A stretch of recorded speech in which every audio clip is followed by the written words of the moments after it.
Hello, everyone. Welcome back to another episode of Stakeholder Whispering Live, where we talk about stakeholder whispering, not the book, which I wrote, which came out this past April, but the ideas in the book, which is how do we talk to our stakeholders? How do we work with them? The main reason being that they often don't know what they actually need from us, no matter what we do. And every knowledge worker deals with stakeholders, and they're on automated response and they ask us for things, but it's not always the right thing. So how do we help them figure out what they really need before we jump in and start doing their tasks? And I always have a guest with me. And of course, today I do yet again. Tim Weinheimer is with me. He is a predictive marketing communications expert. And I love that title, that role. So, Tim, first of all, thank you for being here. And why don't you tell us more, a little bit about what that means and more broadly, who you are, what you do, et cetera. Absolutely. Well, Bill, I'm delighted to be here. I love the topic, stakeholder whispering. I feel like I've been doing that for 33 years. Yeah. I am the Chief Marketing Officer at HAN. We are a small but mighty 50-person integrated marketing communications agency. Where the predictive piece comes into play is that our mission is very centered on trying to help brands and clients figure out their next move. To do that, one of the things that we did is we structured our business a little bit differently than other agencies. And during the pandemic, we really leaned into data, Bill, and we acquired a data intelligence firm in Houston. A very important move for us, but at the same time, we thought, good grief, we've got data scientists sitting next to a public relations specialist. How is this going to work out? How are we going to bring these two worlds together? So for the past 3 years, we figured that out. We built different models and so forth.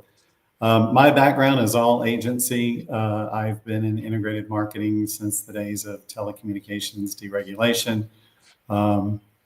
I've had the honor, I think, of working with some of the smartest, most brilliant people, subject matter experts in the business. When I look at my time at the Richards Group, my time at Ketchum and Ogilvy, really sort of seeing how it's done right, how it's done well, and learning from the masters in the business to bring that to my clients over the past, again, 3 decades. It sounds kind of weird. Yeah.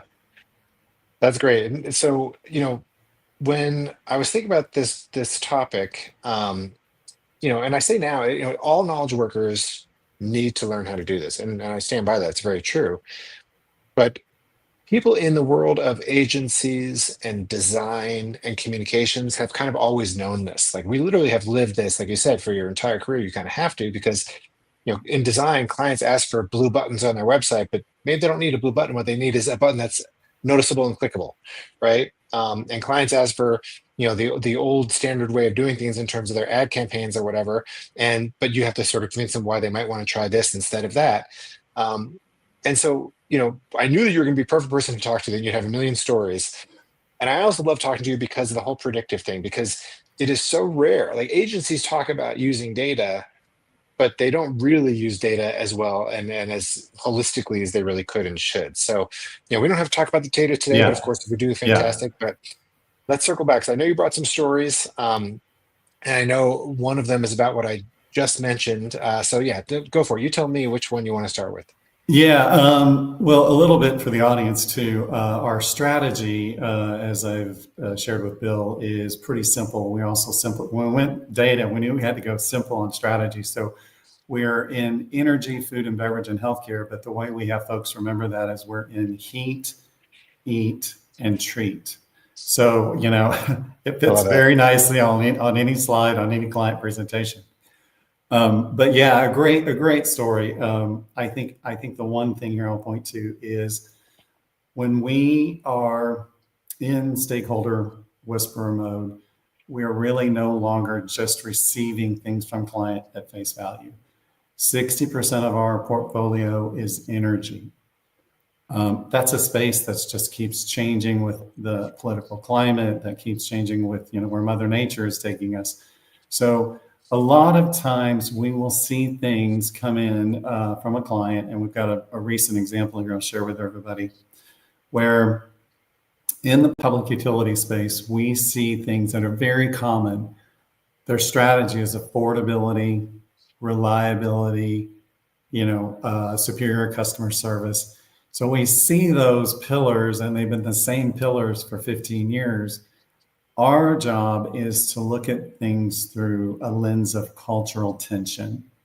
So what is that tension? If they're talking about affordability, not necessarily true.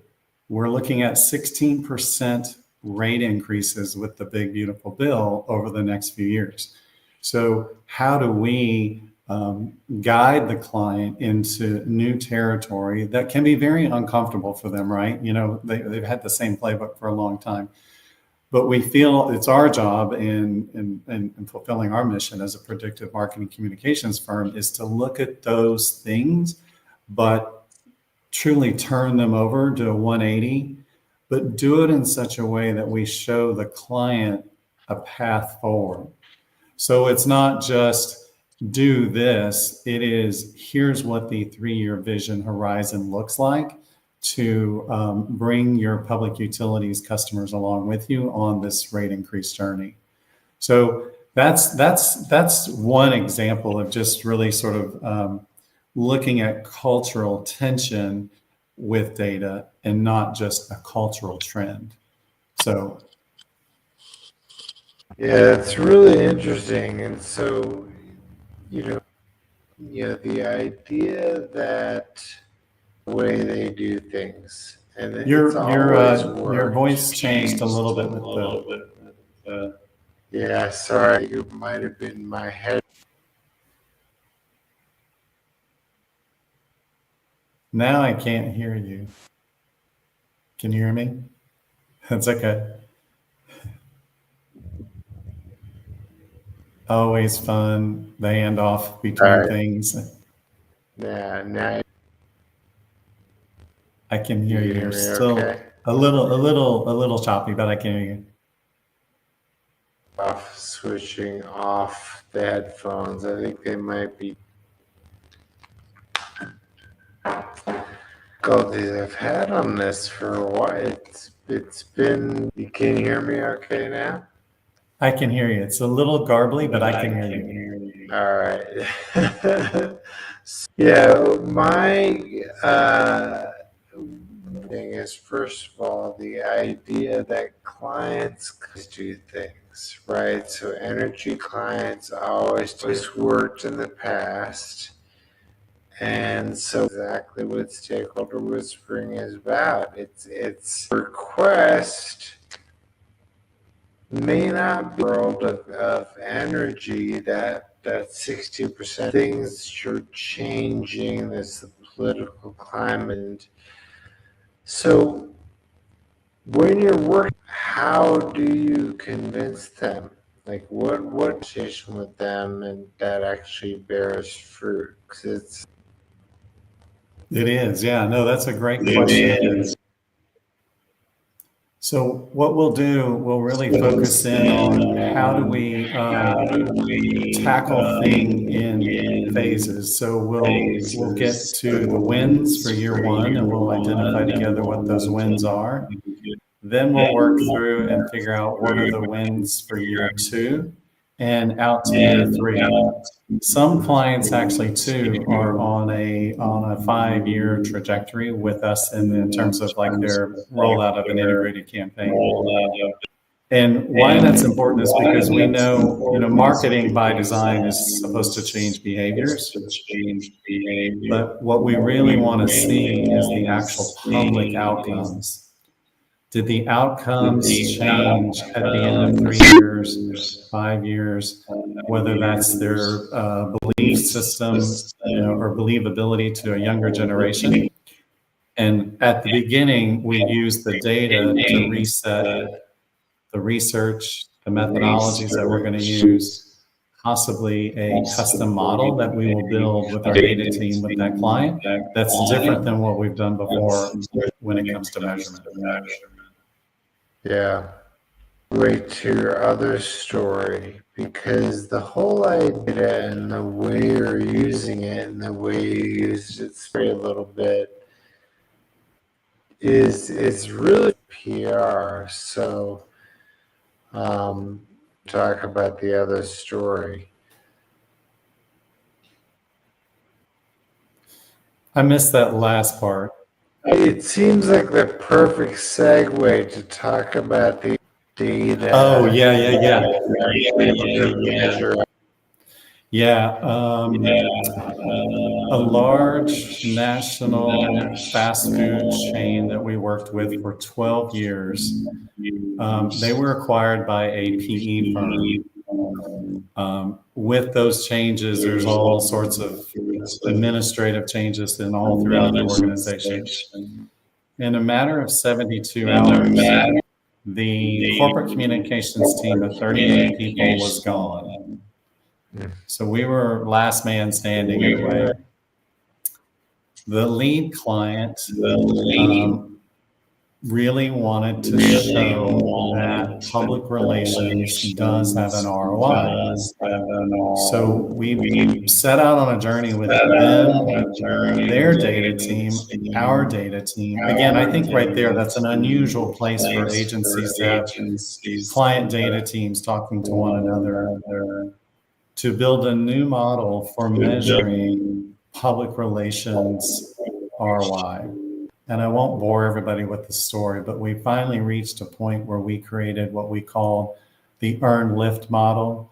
That took us into an entirely new territory, to the point that we even created our own patent. And the patent, we just got that about 6 months ago. It is specifically designed in that space to measure if you do just something with public relations for the launch of a product. We look at how it performed in a 30-day window. Everything is attached to sales transactions. And at the end, did public outcomes, or in this case, did we sell more chili cheeseburgers in Dallas-Fort Worth with that model in play? That model has now been taken to other national retailer brands that we work with in automotive and convenience stores. Always changing a little bit, but really it's the magic of attaching earned media to sales and really knowing, is there something at that apex that's happening that's driving sales or not, right? So I love that story. Yeah, in PR, it used to always be like media coverage. Right, we got impression, whatever the measurement used to be, leading indicator of sales, maybe. So being able to tie it to, and so the PE company, private equity, for those, this investment company comes in, they buy, they do these purchases, they store, maybe they're going to hold it for 5 years, and that usually works. So it's all about like the market share and then pump and dump. In some ways, there are hard because they have very different goals than like wherever the company was before. How do you whisper them? I mean, I guess in a way, you're why. That's what they really care about. Sauce that really ink out a way that might not have worked otherwise.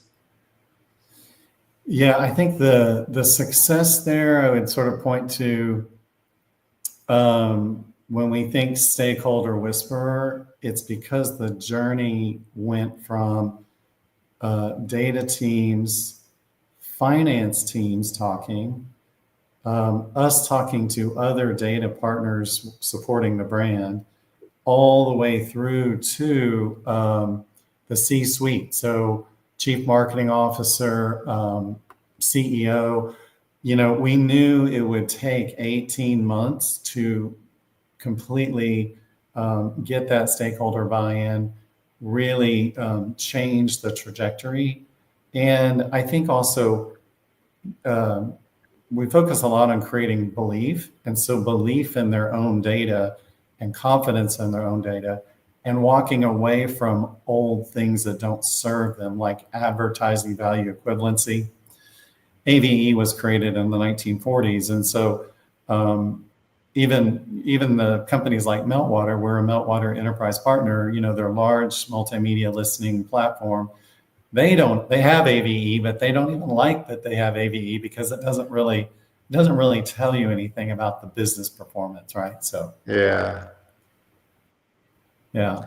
And so, which is such a complicated thing. It's just algorithms doing their thing on data people.